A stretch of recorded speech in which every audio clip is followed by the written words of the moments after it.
Cette association a pour but d'avoir un centre de mémoire et d'histoire au poteau des fusillés à la citadelle d'Amiens. Le poteau des fusillés n'est pas connu par grand monde, mais c'est un endroit où 35 résistants ont été fusillés pendant la Seconde Guerre mondiale, donc de 1944 à de 1940 à 1944. Et c'est donc un endroit qui est plein d'émotions et qui est donc indiqué, le mieux indiqué, pour abriter un centre de mémoire et d'histoire pour la résistance et la déportation. Et ce centre de mémoire tarde à arriver, mais nous avons, comment dirais-je, la volonté et nous avons l'espoir que ça va se faire. Nous faisons tout pour que ça se passe. Je pense que nous faisons des actions. Par exemple, nous avions fait venir Madeleine Riffaut, qui est une grande résistante, même si elle n'a pas résisté à Amiens. Elle est née à Arvillers, c'est une Samarienne. Ses parents étaient instituteurs donc, de cet endroit-là. Et elle a résisté parce qu'un jour, elle venait de Paris et puis à la gare, les Allemands, évidemment, ont enquiquiné un peu et puis elle a dit « je vais résister contre eux ». Et donc cet événement, on l'avait fait au cinéma Saint-Leu le 24 février 2022. Nous avons aussi voulu cette conférence parce que ça va dans le sens donc, de notre centre de mémoire que nous voudrions voir naître. Nous intervenons dans des établissements scolaires, des collèges, des lycées, pour justement parler de la résistance et de la déportation. Nous aidons les élèves à préparer le concours national de la résistance et de la déportation. Et ce qui nous manque, c'est ce centre de mémoire avec tout ce qu'on pourrait trouver comme ressources sur cette période-là qui est pourtant douloureuse pour tout le monde. Et la Somme a payé un prix assez lourd dans ce sens-là. M. Pollack va nous le dire. Et pourtant, il n'y a pas de centre de mémoire, il n'y a pas de musée, il n'y a rien sur cette période-là. On a tout ce qu'il faut pour la Première Guerre mondiale, mais pas pour la Seconde. Alors nous avons voulu justement cette conférence et l'association des professeurs d'histoire-géographie nous a épaulés, beaucoup épaulés, et je laisse Madame Deltor parler de cette association.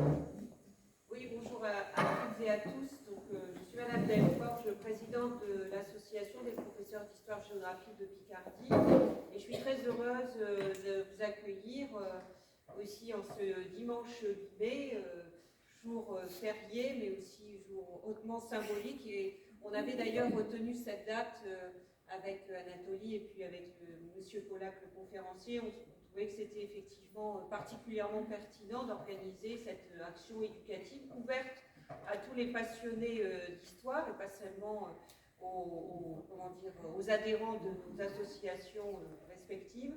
Alors quelques mots sur l'association des professeurs d'histoire-géographie. C'est une association qui existe depuis 1910, donc qui est très ancienne et qui se décline donc au niveau national et au niveau régional.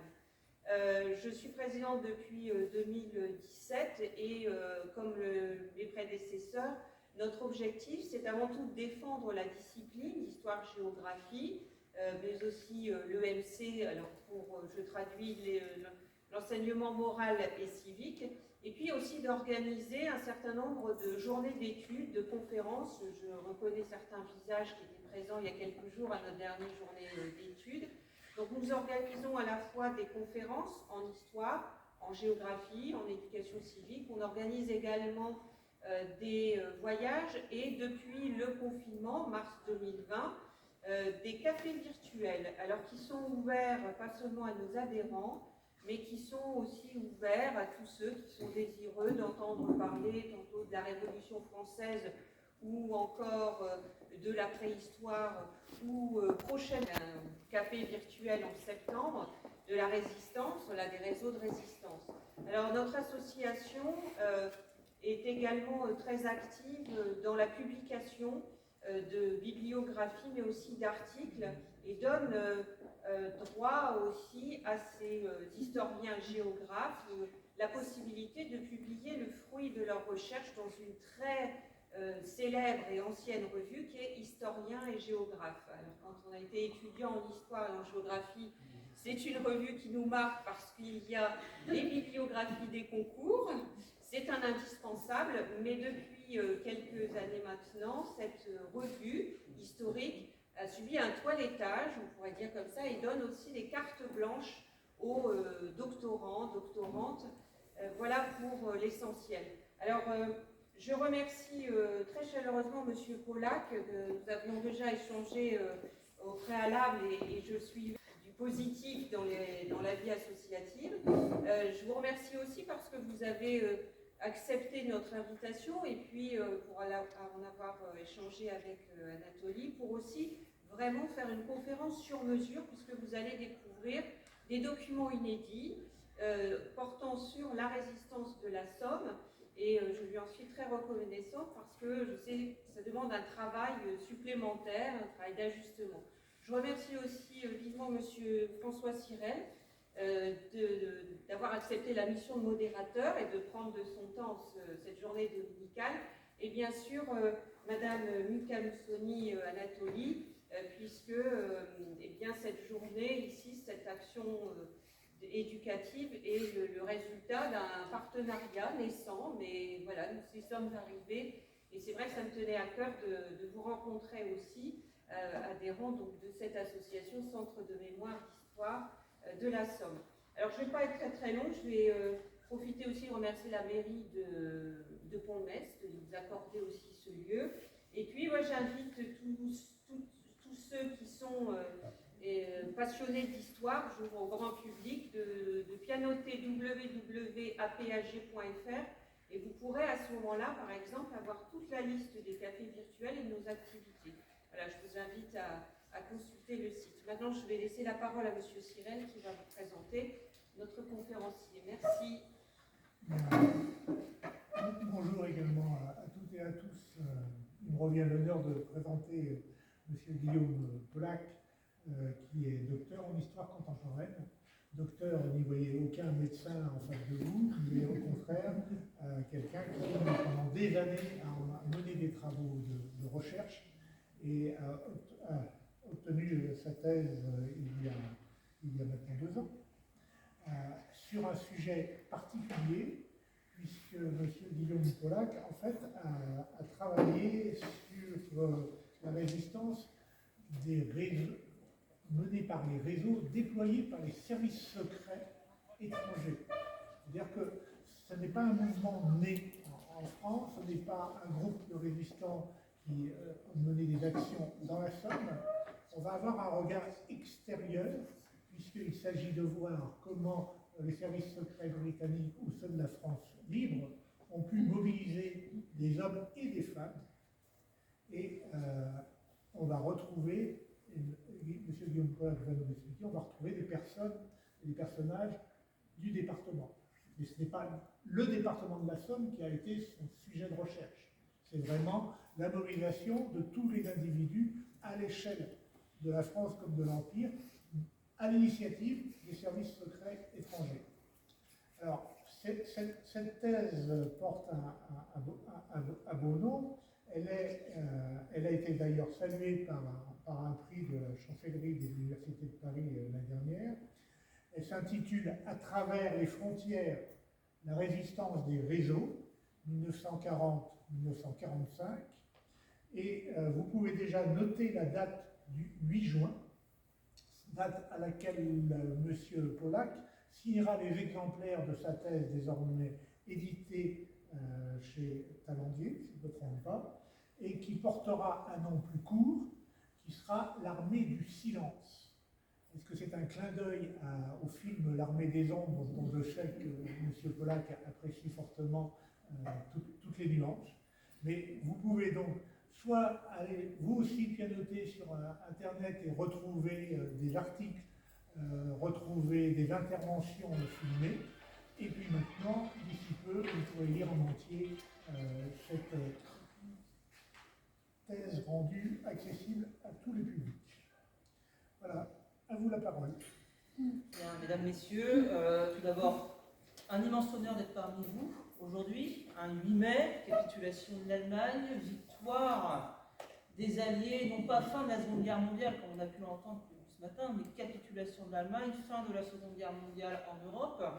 Fin de la Seconde Guerre mondiale, victoire contre Hitler, victoire contre l'armée de la Wehrmacht, permise, entre autres, par des armées conventionnelles, bien sûr, qui débarquent en juin 1944 sur la plage de Normandie, 15 août en Provence, mais largement précédée par des hommes et des femmes qui forment effectivement l'armée des ombres, ce titre du film de Jean-Pierre Melville, adapté du roman de Joseph Kessel.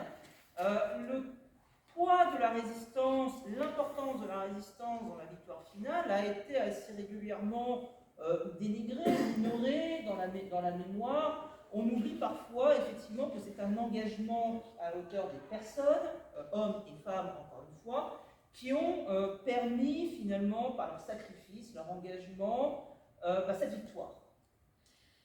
Avant de commencer, je tiens d'abord à remercier votre introduction, monsieur l'inspecteur, cher François Siret. Je tiens à remercier le Centre de mémoire et d'histoire pour leur invitation, et également madame Delforge de l'Association des professeurs d'histoire-géographie. Et je tiens à remercier d'une manière, alors ils ne sont pas là aujourd'hui, mais c'est parce que j'ai travaillé avec eux pour cette conférence, la Fondation de la Résistance, les Archives nationales de Pierrefitte-sur-Seine, les Archives départementales de la Somme, et peut-être de manière plus étrange, peut-être, les archives de Londres, les TNA à Londres. Pourquoi? Eh bien parce que pour préparer cette conférence, je me suis heurté à un constat qui était déjà bien balayé, bien exprimé par Pierre Laborie, c'est que la résistance n'est pas une chose simple et son histoire ne l'est pas. Et comprendre la résistance à l'échelle d'un département, ce n'est pas simplement partir dans les archives du département, ça demande parfois aussi d'élargir ce regard et d'aller rechercher de la documentation ailleurs. La documentation pour les archives d'archives pour la résistance dans la Somme, eh bien en fait je l'ai trouvée aux archives départementales, mais je les ai trouvées aussi aux archives nationales, je les ai trouvées aux archives à Londres et je les ai aussi trouvées aux archives du ministère des Armées à Vincennes. La documentation concernant les résistants qui ont été fusillés sous l'occupation, y compris dans la Somme, eh bien, elles sont conservées à Caen, à la division des archives des victimes des conflits contemporains. Autrement dit, faire l'histoire de la résistance dans la Somme, eh bien, c'est aimer voyager, parce qu'on est face à un problème qui est celle de la dispersion des archives. Et cette dispersion des archives, elle a plusieurs origines. La première, c'est que on va dire la production d'archives et les personnes qui ont produit, qui ont conservé, collecté et inventorié ces archives appartenaient à des services généralement différents qui renvoyaient à des échelons extrêmement différents. Par exemple, aux archives nationales, ce sont les témoignages que vous allez trouver, notamment dans la série 72 AJ. Aux archives du SAG, vous allez trouver l'ensemble des dossiers personnels des résistants, hommes et femmes, dossiers administratifs en série CSP, l'ensemble des organismes, mouvements de résistance, réseaux de résistance, leurs archives vont être aussi au ministère des Armées, la sous-série 17P, la sous-série 28P, pour ne citer qu'elle. Pourquoi Londres? Eh bien parce que dans la Somme, et j'en parlerai tout à l'heure, vous allez avoir ce qu'on appelle les pratiques du sauvetage, c'est-à-dire des hommes et des femmes qui ont récupéré des aviateurs alliés abattus et tombés en France. Les archives, en fait, ces aviateurs, une fois qu'ils sont revenus en Angleterre, ont cité l'ensemble des personnes qui leur étaient venues en aide à partir du moment où ils sont tombés au sol. Et c'est donc là-bas que l'ensemble des identités des Samariens et des Samariennes qui sont venus au secours des pilotes anglais et américains sont conservées. Alors, je ne suis pas allée à Londres ce trimestre, mais l'ensemble de ces archives, je les avais collectées avant, dans le cadre de ma thèse de doctorat. Donc, la résistance n'est pas une chose simple et son histoire ne l'est pas, puisque se pose, comme je viens de vous dire, la question des archives, largement compliquée, et là je le dis de manière extrêmement libre, par l'inexistence dans le département de la Somme d'une institution, d'un centre de mémoire et de documentation de recherche, qui permet finalement de faire le lien entre la recherche locale, qui permet la collecte et l'inventaire de l'ensemble de ces archives et qui valorise de fait la recherche. L'absence d'un tel centre, il est clair que ça ne facilite pas le travail de recherche sur la résistance dans la Somme. Je le dis de manière extrêmement libre, de manière toujours extrêmement libre, d'accord, mais je travaille là dans les Hauts-de-France, si on fait l'inventaire, je travaille avec la Coupole, le Pas-de-Calais, le musée de Bondu dans le Nord, Ternier qui est en pleine refondation, j'étais à Compiègne, je crois, il y a 3 jours, au mémorial, et la Somme, rien. Donc, je vous avoue que vous m'avez lancé un petit défi, cher Anatolie, puisque évidemment, je n'avais pas me présenter devant vous sans rien. Ouais. Voilà. C'est qu'il a quand même, c'est que je suis partie à la recherche de cette documentation. Bon, ça m'a pris un peu de temps, mais c'était un vrai plaisir, puisque évidemment là, on est sur un sujet. Alors, il faut se méfier. J'écarte tout de suite cette prétention à être le premier à se poser la question de la résistance dans la Somme. On pensera évidemment aux travaux des historiens locaux. Je pense à Jacques Lejeune notamment, je pense à M. Brial. On a des historiens locaux dans la Somme qui ont fait l'inventaire notamment des témoignages, qui ont réuni une documentation, surtout en termes de photographie, qui est vraiment une utilité extraordinaire, qui est vraiment, c'est un travail absolument remarquable. Mais bon, une fois qu'on a vu tout ça, le problème revient à remonter les fils. Le deuxième problème qui se pose, la résistance n'est pas une chose simple et son histoire ne l'est pas, parce que comment définir la résistance? Ça ne va pas de soi. Alors, parce qu'on a évidemment face à la résistance, c'est un objet historiographique très identifié, c'est quelque chose comme 4000 ou 5000 publications, je crois, à cette heure, depuis 1945 jusqu'à aujourd'hui, 8 mai 2022. Et pourtant, aucun historien ou aucune historienne n'est arrivé à se mettre d'accord sur une définition de la résistance. Pourquoi? Eh bien parce que, effectivement, engagement volontaire pour la liberté contre le nazisme, par réaction à la défaite militaire de mai-juin 40, par réaction à une occupation totale ou partielle du territoire, oui, mais le problème, c'est que l'engagement qui se situe à la hauteur des personnes n'est pas motivé de la même façon selon de quelle localisation, selon de quel territoire vous parlez. Vous êtes en zone nord, ici, en zone rattachée, Pas-de-Calais Nord, vous avez 20 nazis au mètre carré. Vous êtes au sud de la ligne de démarcation, vous n'en avez pas des nazis avant novembre 1942.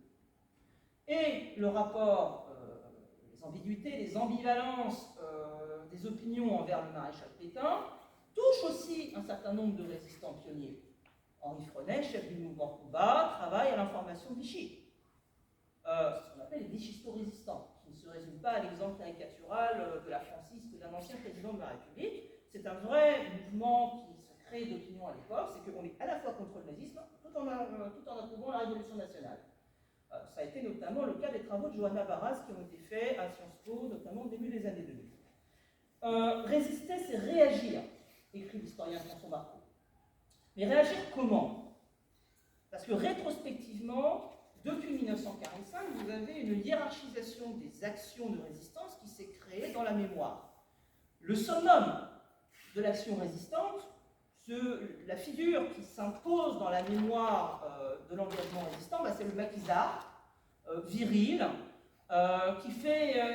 qui pose ses explosifs sur la voie ferrée, qui attaque la commandanture, une mitraillette dans chaque main, qui abat en cadence un nombre conséquent de nazis. Oui, mais ça, c'est situé à l'été 44. En 1940, les résistants n'ont pas d'armes. Les armes ne poussent pas par génération spontanée dans les ortillonnages.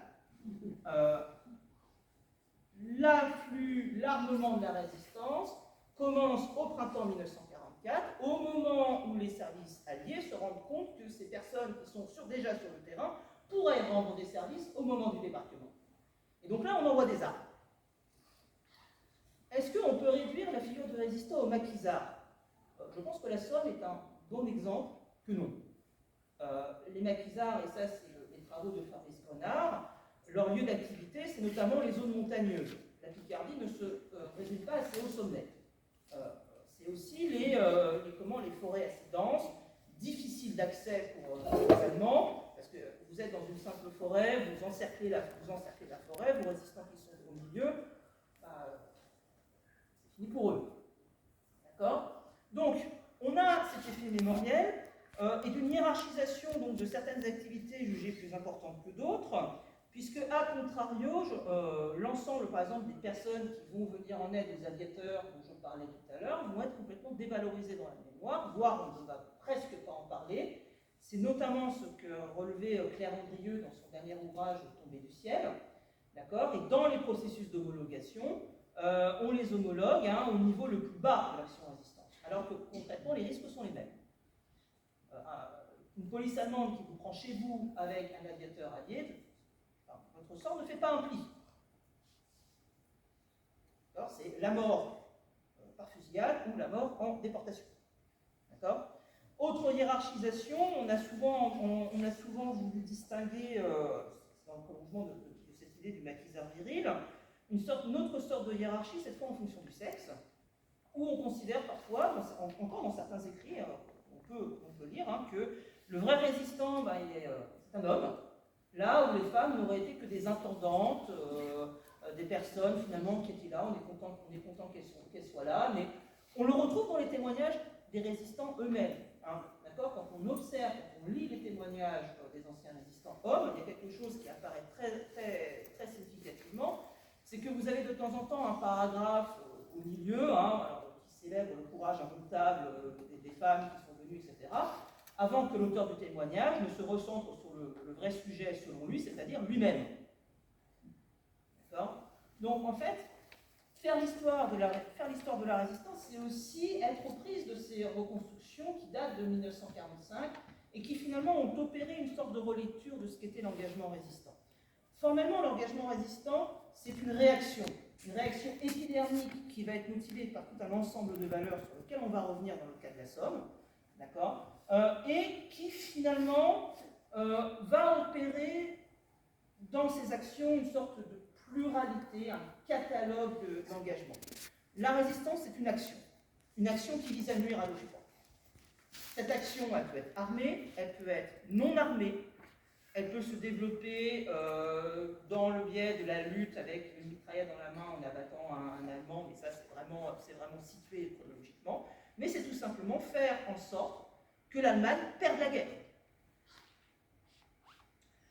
Donc, on est évidemment, troisième point de la difficulté, c'est qu'on envisage, on parle de résistance française, alors moi j'ai une préférence pour résistance en France, puisqu'on a eu des étrangers, on a eu un engagement significatif de personnes en faveur d'un pays qui n'était pas le leur. On pensera aux émigrés notamment venus d'Europe de l'Est, les juifs polonais, lettons, lituaniens, ukrainiens, hongrois, enfin toutes ces vagues espagnoles aussi, au moment de la retirada en 1939. Tous ces gens qui se sont réfugiés en France, qui étaient confiants dans la protection que l'État français allait pouvoir leur accorder, et qui se sont engagés pour libérer un pays qui n'était pas le leur, voire qui avait refusé de les naturaliser, voire qui les avait dénaturalisés. C'est le sens des premières lois de Vichy, c'est la dénaturalisation. Éminemment antisémite, vise des juifs en priorité, d'accord, mais qui va finir par toucher l'ensemble des populations. Et ces populations, nonobstant toute rancœur par rapport au comportement de la République à leur égard, se sont engagées pour le rétablissement des valeurs républicaines. Dans le cas de la Somme, évidemment, l'autre difficulté, c'est de saisir l'identité de la résistance à l'échelle d'un territoire. C'est pour ça que je répète que l'absence d'un centre de mémoire entièrement dédié, c'est aussi une manière, à mon sens, de gommer, de minimiser, voire de dénigrer le fait que l'existence d'une résistance dans la Somme avait aussi une identité particulière. Une identité particulière en termes de mode d'engagement, mais aussi parce que le fond même du territoire, l'organisation même du territoire de la Somme qui émerge après la défaite et la composition même du territoire fait que on va avoir certaines formes d'engagement et pas d'autres. La Somme, on a à la fois une résistance urbaine, Amiens, Abbeville, par exemple, mais aussi une résistance qui va se développer dans le monde rural et qui va se développer de manière beaucoup plus précoce que ce que l'historiographie a pu mesurer sur d'autres territoires. On a beaucoup dit pendant très longtemps qu'il faut attendre 42-43 pour que les campagnes qui, on explique parfois, qui étaient favorables à Vichy pour tout un tas de raisons, se disent que finalement on s'engage dans la résistance. En fait, l'exemple de la Somme prouve, je vous le dis tout de suite, c'est qu'on a une complémentarité entre cette résistance urbaine et cette résistance rurale. Cette situation qui émerge à la défaite, alors je vais faire quelques rappels, c'est le premier point que je vais aborder, donc quelques rappels chronologiques, mais je ne vais pas m'appesantir dessus. Vous savez que la Somme a été le théâtre d'affrontements, la bataille d'Amiens, la bataille d'Abbeville, notamment, aussi illustre un certain Charles de Gaulle, d'ailleurs, qui passe par Upis, un accent, notamment, d'accord. Donc c'est considéré, c'est considéré évidemment comme une victoire, puisqu'on connaît les sacrifices de la division blindée du général de Gaulle, qui n'était à l'époque pas général, d'accord, mais pour évidemment dans cette bataille, mais qui évidemment s'achève par la retraite des soldats français, évidemment, qui émerge de la défaite, armistice 22 juin 1940, une division très particulière du territoire. Généralement, on se contente de dire que la France est divisée en deux, zone nord, zone sud, enfin zone occupée et zone non occupée. En fait, il y en a 7. Il y a 7 territoires qui émergent de la défaite. Une zone non occupée, une zone occupée, une zone interdite, je vais en reparler puisqu'elle nous concerne, une zone annexée, ce sont les territoires de l'Est. Alors eux, en fait, ils deviennent territoires intégrés au Reich. Une zone rattachée au commandement militaire de Bruxelles, le Nord et le Pas-de-Calais. Et nous, ici, pour ce qui concerne la Somme, une ligne de démarcation coupe en deux le département. Ce qui déjà inclut un certain nombre de contraintes et d'une identité particulière, puisque l'engagement résistant, nécessairement, va devoir prendre en compte le fait qu'il y a une frontière qui divise le territoire. Formellement, la Picardie n'a plus d'existence administrative en tant que telle. D'accord ? Le territoire est coupé en deux par cette ligne dite de démarcation, d'accord, à partir du 10 juillet 1940. Alors, à l'origine, elle suit le cours du fleuve la Somme. Ce qui fait que, par exemple, Amiens se retrouve avec une partie de ses habitants en zone interdite et l'autre en zone occupée. En fait, la zone interdite, c'est la zone qui est installée. À l'origine, les nazis ont beaucoup de projets, et notamment celui de la colonisation. Et donc, cette zone interdite, on interdit le retour des réfugiés, d'accord, et censément, on est censé y implanter des colons allemands. Alors, ça va surtout se produire dans l'Est, dans la zone, plutôt dans ce qu'on a appelé l'Ostland, d'accord. Mais évidemment, cette séparation de la ville va entraîner des contraintes supplémentaires pour les habitants, séparation des familles, certains ne peuvent plus rejoindre leur lieu de travail. Les habitants venus du nord, descendus au moment de l'exode, se trouvent bloqués à Amiens, en attendant les papiers nécessaires pour remonter.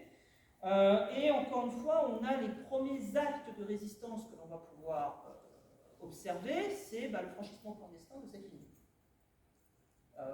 Alors, on a là aussi une sorte de lecture un peu romantique de la chose. Il faut bien être conscient que les nazis ne plaisantent pas sur la garde des frontières. Ils ne plaisantent pas, on a plusieurs incidents, notamment, alors, le 9 août 40, un jeune garçon de 8 ans est abattu par les soldats allemands. Le 6 août, on a l'entrée en guerre des Ausweis. Il faut attendre le 13 décembre pour que cette ligne soit reportée un peu plus au nord. À peu près, elle est matérialisée par une clôture qui va de Camon à Longpré et Amiens, passant par le nord. Ce qui fait que toute la ville d'Amiens est en zone occupée. En revanche, l'autre partie du département est alors en zone interdite.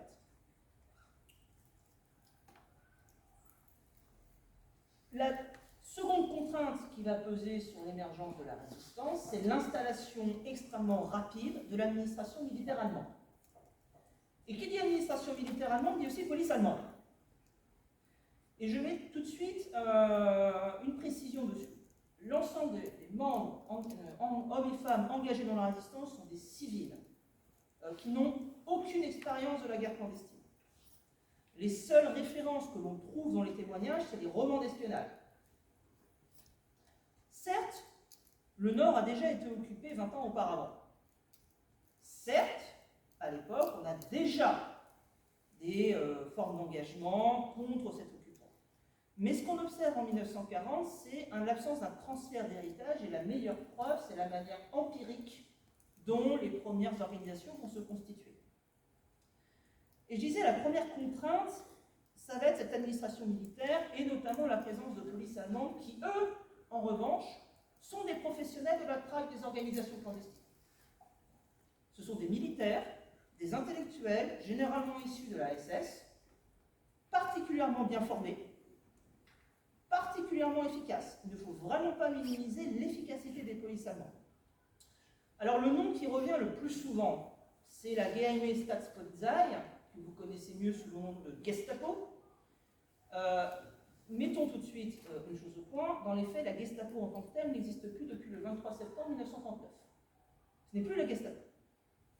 En fait, la Gestapo a été refondue dans un service beaucoup plus large, qui s'appelle le SD, et la Gestapo devient la section 4 du SD. On lit beaucoup dans les témoignages qu'on a été arrêté par la Gestapo. La plupart du temps, ce n'est pas la Gestapo. Pour une raison extrêmement simple, c'est qu'en fait, la Gestapo en France occupée sera réduite à des antennes de 5-6 personnes. On ne tient pas un département à 5 ou 6. En revanche, on tient un département grâce au personnel des polices allemandes, de l'ensemble de l'appareil répressif, et aussi, on le verra aussi, des dénonciations. Formellement, la zone occupée est sous l'administration de ce qu'on appelle le Militär Befehlshaber in Frankreich, c'est-à-dire le commandement militaire en France. C'est l'administration militaire chargée de maintenir l'ordre et la sécurité en France occupée. C'est elle qui va chapeauter le maintien de l'ordre, ce qu'on appelle le maintien de l'ordre, c'est-à-dire en fait la traque contre les organisations de résistance. Et ce MBF, il va être divisé en plusieurs autres polices. Alors j'ai déjà cité le SD et cette fameuse section 4. On a aussi un autre service qui s'appelle l'Abwehr, c'est le contre-espionnage allemand. Alors ça va moins nous occuper sur la Somme, mais concrètement, c'est eux qui ont la charge de la traque des réseaux et de l'infiltration des organisations clandestines.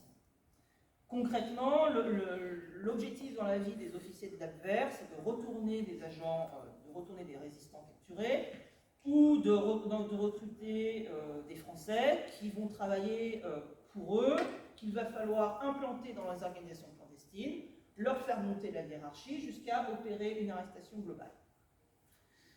L'Abwehr est spécialisé dans les échanges radio, la localisation des échanges radio. D'accord, pour vous donner une idée, il faut 20 minutes à un opérateur radio pour être logé. 20 minutes. Ça va très vite. D'accord, en 20 minutes, les Allemands sont là. Ça va vite.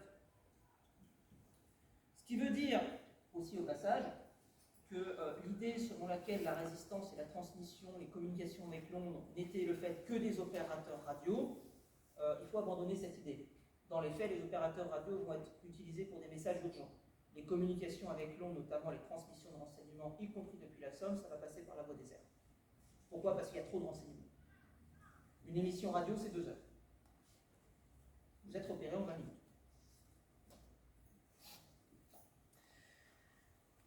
Les forces, la police, les 2 polices qui sont en charge de l'arrestation, puisque l'ESD et l'Abwehr délèguent les missions d'arrestation, l'exécution des arrestations, c'est la Geheime Feldpolizei, la GFP, et la Feldgendarmerie. Donc, derrière le mot Gestapo, vous avez en fait toutes ces polices qui se mélangent. Il faut ajouter à l'administration militaire, évidemment, les forces de police françaises. Le préfet, les commissaires de police, la sûreté, les renseignements généraux, qui là aussi, on va le voir, utilisent, y compris d'ailleurs dans la Somme, leur réseau de dénonciateurs et d'informateurs. Donc les services allemands sont un kaléidoscope. S'ajoute un dernier point, c'est comme je vous disais tout à l'heure, les rapports avec Vichy. Les rapports avec Vichy, là aussi, ils sont extrêmement délicats à définir. On a le travail de Pierre Laborie sur l'opinion publique face à Vichy, qui s'est concentré sur les archives du Gers, c'est-à-dire au sud de la ligne de démarcation. Il faut inclure dans le cas d'Amiens et dans le cas de la Somme une notion géographique. On fait beaucoup de géographie. Les historiens parfois dénigrent un peu les géographes, mais quand on fait l'histoire de la résistance, il faut faire de la géographie, puisqu'on a une notion qui va s'inclure tout de suite, c'est celui de la distance. La distance entre la Somme et Vichy. Vous avez, pour ceux qui sont au nord de la zone interdite, vous avez la première ligne de démarcation, vous avez la deuxième ligne de démarcation, et puis vous avez Vichy. La distance fait que l'évolution de l'opinion publique, alors là aussi, elle demanderait beaucoup de travaux, et je n'ai pas fini de dire que ça demanderait beaucoup de travaux, cher Anatolie, chers amis, mais ça demanderait beaucoup de travaux. Néanmoins, je n'ai pas l'impression que la chronologie de l'opinion publique face à Vichy suit le rythme que l'on peut trouver dans d'autres départements, notamment en zone occupée. Cette distance par rapport à Vichy va provoquer un éloignement assez rapide. Alors bien sûr, les Amiénois envoient quelques délégations, évidemment vers Vichy, d'accord, mais l'opinion publique, enfin si on peut parler d'opinion publique, va être évidemment sensible à l'évolution des rapports entre Vichy et l'Allemagne, l'entrevue de Montoire du 24 octobre, l'entrée en guerre de la Russie, puis celle des États-Unis qui change évidemment les rapports de force. On a un développement, notamment, une des meilleures preuves qu'on a, c'est le développement de l'écoute de la BBC. Vous savez, les radios, qui d'ailleurs sont interdites au passage, l'écoute des émissions de la BBC, pourquoi? Parce que c'est une manière pour les Samariens et les Samariennes de se fournir en information autrement que par l'intermédiaire des journaux autorisés. L'ensemble des journaux autorisés, que ce soit dans la Somme ou ailleurs, sont soumis à la censure. J'avais un petit peu travaillé sur le sujet un petit moment, mais effectivement, cette manière de vouloir rechercher l'information en dehors de la procédure, c'est évidemment se tenir informé de l'évolution de la guerre. Alors il y a un exemple qui met, en regardant un petit peu les journaux officiels là, de la Somme, ce qui m'a beaucoup marqué, c'est par exemple le cas de la bataille de Stalingrad. Jusqu'au dernier moment, la veille de la chute de Stalingrad en février 1943, on vous explique que les Allemands vont gagner. Que ça y est, ils ont gagné. Mais la veille, puis le lendemain, Paulus s'est rendu, etc. D'accord? Donc, on a ces écoutes, évidemment, de la BBC, et on a aussi la grande campagne en mai 1941, la campagne dite des V, c'est-à-dire, vous savez, on peint les V comme victoire, parfois surmontée d'une croix de Lorraine. Alors, ça montre, d'une part, l'hostilité des habitants, notamment à Amiens. Aussi, c'est significatif que les émissions de la BBC qui avaient passé le mot d'ordre de cette campagne des V étaient écoutées. Et dernière chose, les forces se plaignent devant le préfet se plaint aussi du peu d'empressement des Amiénois qui avaient l'ordre d'effacer ces V, de les effacer eux-mêmes. Et finalement, ils étaient tellement peu motivés que ça a abouti à une sanction collective le 25 mai 1941, infligée à la ville d'Amiens.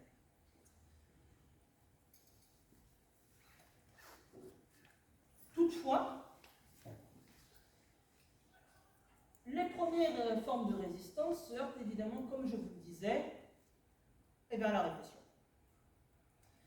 Donc, une des premières répressions de la résistance, une des plus connues, c'est ici l'exécution d'Émile Masson et de son camarade. Donc ces deux jeunes de Saint-Valery, d'accord, accusés d'avoir saboté des lignes téléphoniques, qui sont jugés, fusillés le 12 novembre 1940. Cette photographie que vous avez là fait le tour du monde. Alors, sur cette photographie, je fais un premier arrêt parce que, évidemment, cette photographie pose des questions. Par qui elle a été prise? Elle a été prise par un Allemand. Ce qui me permet tout de suite de dire quelque chose, c'est qu'on retrouve souvent dans les manuels scolaires ou autres, on les retrouve ces genres de documents, puisqu'en fait, les Allemands prennent beaucoup de photos. Et un des fonds les majeurs photographiques que l'on a à l'ECPAD, c'est à Ivry, en région parisienne, c'est une centaine de milliers de photographies allemandes, à peu près. Les Allemands se prennent beaucoup en photo. et ils se prennent beaucoup en photo en train de tuer des résistants. Alors, je ne parle pas encore des prises de photographie sur le front de l'Est, notamment par les Einsatzgruppen au moment du déclenchement des fusillades contre les populations juives de l'Est. D'accord? Mais évidemment, ces photographies posent la question de leur utilisation. Parce que là, qu'est-ce qu'on voit? On a l'œil du bourreau. C'est l'œil du bourreau. Comme la plupart des photographies que l'on utilise et qui nous proviennent des Allemands, ce sont les yeux des bourreaux. D'accord? Alors cette photographie, c'est pour ainsi dire retournée contre son auteur, puisqu'elle a été donnée à développer un photographe amiénois qui s'est empressé de la communiquer à la résistance, qui l'a fait passer à Londres et elle s'est retrouvée elle a fait le tour du monde cette photographie, d'accord? Mais elle illustre évidemment la difficulté qu'il y a aussi à utiliser les photographies de guerre sans un minimum de contextualisation. Puisque là, qu'est-ce qu'on voit? On voit les Allemands alignés les uns derrière les autres qui représentent la force, la puissance. En contre-plongée, le résistant, la Masson, qui est évidemment un peu voûté sur lui-même, représenté en situation de faiblesse. Cette photo, évidemment, elle est cadrée, elle est travaillée, cette photo. D'accord? Donc, en fait, ça pose évidemment la question qu'il y a à travailler sur ce type de document. Comment on les contextualise? Ça nous informe en tout cas que la répression par fusillade de la résistance commence très tôt, 12 novembre 1940, ce qui permet ici de faire pièce à une prétendue correction de l'armée allemande envers les Français.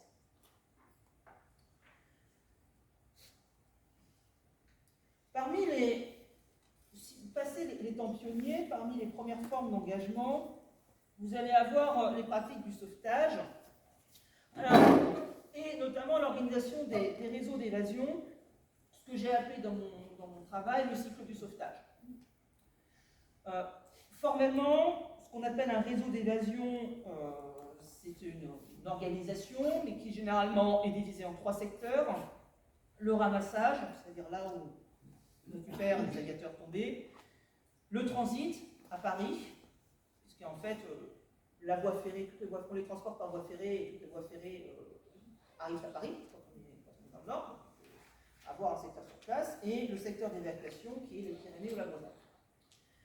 Alors, comme vous l'avez dit, et je le dis, c'est vrai que je ne vais pas beaucoup parler des réseaux, pourtant j'y ai passé un temps conséquent, puisque vraiment l'approche des réseaux est très particulière. C'est des organisations qui sont reliées à des services secrets. Je sais que dans la presse, etc., tout ce qui est résistant est réseau. Alors, non.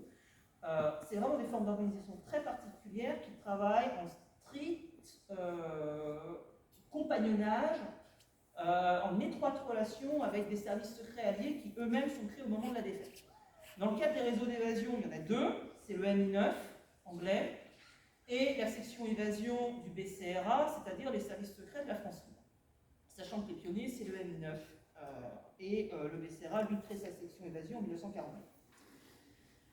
Parmi les réseaux d'évasion qui vont passer par Amiens, Shelburne, Patoléry, Comet, ça c'est pour le MI9. Du côté du BCRA, Bordeaux-Loupiac ou Bourgogne. Le BCRA donne des noms d'alcool à ces réseaux d'évasion. Bordeaux-Loupiac, Brandy également. Rhum. Voilà. Donc, pour ce qui nous occupe ici, dans ce qui concerne la Somme, on va se situer dans ce que j'ai appelé le secteur de ramassage, c'est-à-dire l'endroit où on va récupérer principalement les aviateurs. Ça a une raison géographique là aussi, parce qu'il faut toujours faire de la géographie. Les bombardiers qui décollent de l'Angleterre pour aller bombarder l'Allemagne, ils passent au-dessus du nord de la France. Et donc c'est au-dessus du nord de la France qu'ils se font abattre. Et donc, comme ils sont abattus au-dessus du nord de la France, c'est dans ces régions-là qu'ils tombent, et c'est à cet endroit qu'il faut aller les récupérer. Pour le dire très simplement, quand on regarde certains films, on a l'impression que l'aviateur qui se fait abattre dans le ciel, il tombe sur un terrain qui n'est prévu que pour lui, avec un ramasseur qui n'attend que lui, et que 3 semaines plus tard, il est au mess de la RAF en train de boire son whisky et raconter ses aventures, ses conquêtes, etc.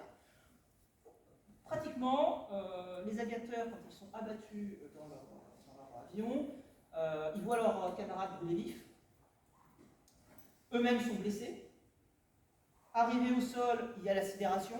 Vous imaginez, il y a les bombes qui tombent. Il y a les bombes, enfin, vraiment, ils ont le temps de le sentir. L'avion qui explose, qui perd son aile, les camarades qui meurent, qui se font découper par la DCA. L'aviateur qui arrive au sol n'est pas en grande forme. Il faut le dire. Ce qui fait qu'au sol, les réseaux d'évasion, pour repérer ces aviateurs, eh ben, il va falloir s'adresser à qui? Il va falloir s'adresser aux fermiers. Il va falloir s'adresser au monde rural, ce qui me permet tout de suite de dire que dans la Somme, la première forme de résistance rationalisée, eh ben, ça va être celle-ci. En milieu rural, ces hommes et ces femmes qui vont récupérer les aviateurs. Ça ne va pas de soi. Vous êtes dans votre village, les bombes, vous les voyez passer au-dessus de vous. L'aviateur avec son parachute blanc, vous le voyez descendre. Vous le voyez tomber lourdement sur le sol, se blesser. Porter secours à un aviateur ne va pas de soi. Déjà parce que vous risquez la mort. Ensuite parce qu'une fois que vous avez recueilli l'aviateur, qu'est-ce que vous en faites? Les réseaux d'évasion n'ont pas de bureau de recrutement ici, réseau d'évasion. Ce qui fait qu'en fait, pour repérer ces aviateurs, généralement, ceux qu'on appelle les collecteurs vont s'adresser à 3 types de personnes. Le maire, le médecin, le curé. Le médecin, parce que l'aviateur, il a fait le soigner. Le maire, parce qu'a priori, tout le monde lui parle. Et le curé, parce qu'a priori, tout le monde se confesse. Dans une société éminemment chrétienne. D'accord? Donc c'est les 3. Alors, ce que je vous montre là, c'est un petit travail qui a été fait, puisque pour repérer ces helpers, il a fallu aller à Londres. Et ce qui est très... Alors, c'est des dizaines et des dizaines et des dizaines de dossiers, hein, d'accord? Donc il a fallu essayer de repérer ce qui était du côté de la Somme, et concrètement, voilà la répartition des helpers dans la Somme.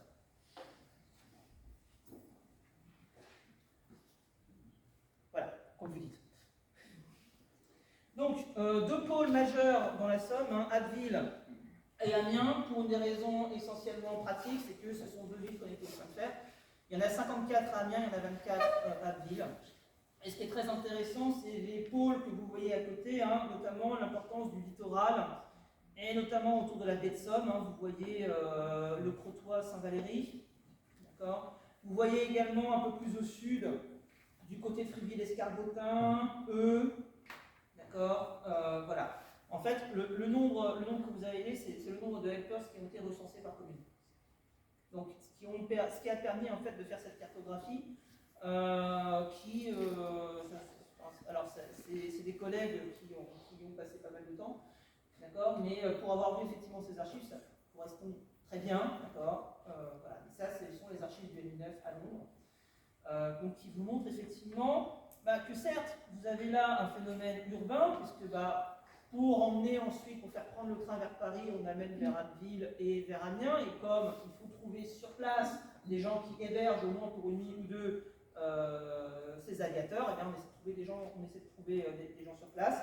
Une des plus connues, hein, c'est Madame Jeanne Vignon, qui habite au 137 rue Franc-Armé, qui héberge des aviateurs pour le réseau Comet. Ce qui me permet d'introduire là aussi une notion géographique, c'est que la rue Franc-Armé, si mes souvenirs sont bons, elle est juste au-dessus de la gare. Et ça, c'est quelque chose que j'ai constaté en travaillant sur la localisation des helpers recrutés par les réseaux d'évasion, c'est que les moyens de transport agissent comme des pôles. On essaie rarement de se mettre à plus de 5 ou 10 minutes à pied. Dans le cas de Paris, ils sont à peu près tous, là je sors de la Somme, dans le cas de Paris, ils sont à peu près tous autour de la nuit 12. À peu près. Comment je le sais? Parce que je suis allé sur place et je me suis chronométré des adresses jusqu'au gare. Comme ça, vous savez. Donc, comme vous pouvez le constater, gros engagement à la fois urbain et rural pour le sauvetage d'aviateurs alliés. Gros engagement également dans le cadre du sauvetage des Juifs. Alors là, c'est le tableau, je l'ai repris sur Wiki. On en a 15 juste dans la Somme. Ce qu'on appelle les justes, ce sont ceux et celles et ceux qui ont agi pour sauver les Juifs de France. Rapide, hein, le Vichy est un régime antisémite. Les nazis poursuivent un projet d'extermination. Alors, je ne reviendrai pas ici sur toutes les raisons qui ont poussé les nazis à vouloir exterminer les juifs, mais grosso modo, leur objectif dans la vie, c'est la purification de leur sang qu'ils estiment menacé par le métissage.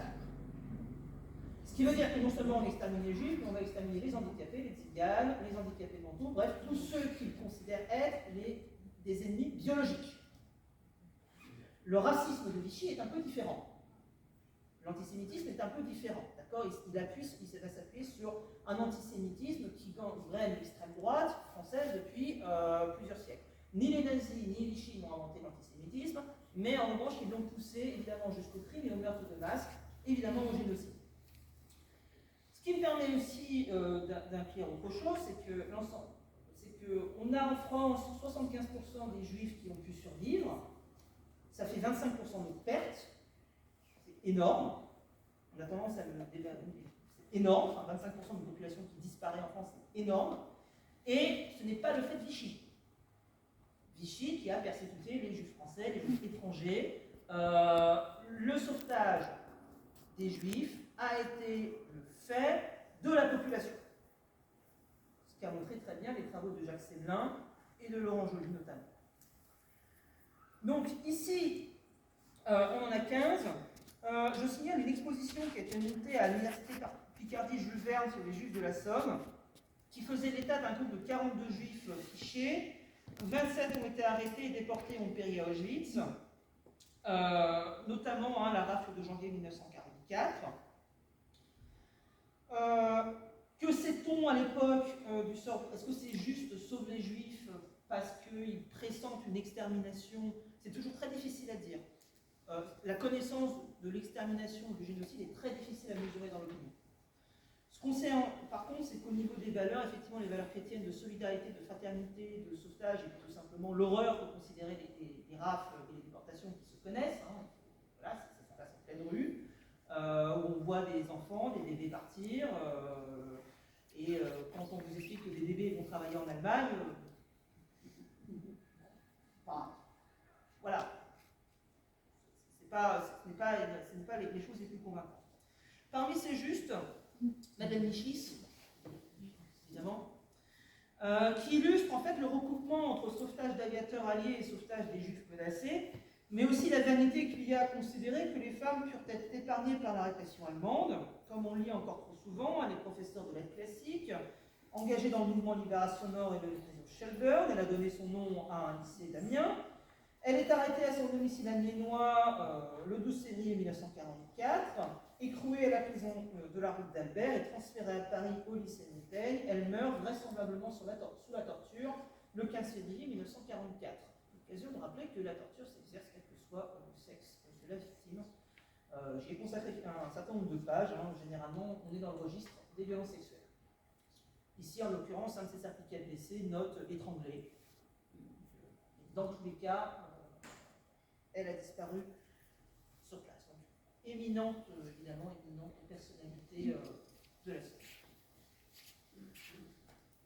Autre forme d'engagement, celle des mouvements. Alors, je ne vais pas faire l'inventaire de tous les mouvements, plus que je ferai l'inventaire de tous les réseaux dans la Somme, mais l'un des principaux mouvements, ça va être celui des FTPF dans la Somme. Alors, l'implantation des mouvements est un peu plus délicate.